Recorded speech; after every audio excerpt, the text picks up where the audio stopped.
হরে কৃষ্ণ। তো আজকে আমি তোমাদেরকে দেখাবো আমাদের এই আমেরিকাতে কীরকম ঠান্ডার তীব্রতা।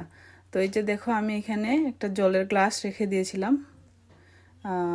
সকালবেলা 9টার দিকে। তো আর পরে বিকালবেলা আমার মনেই নাই দেখার জন্য। তো পরের দিন আজকে আবার সকাল 9টায় আমি যখন দেখতে গেলাম, তো এই যে দেখো কি অবস্থা, মানে আইস হয়ে গেছে, বরফ হয়ে গেছে।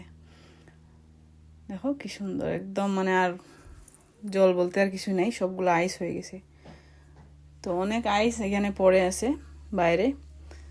তো আমার এই আইস আর পানিটা বরফ হয়ে যাওয়া দেখে খুবই কষ্ট লাগলো।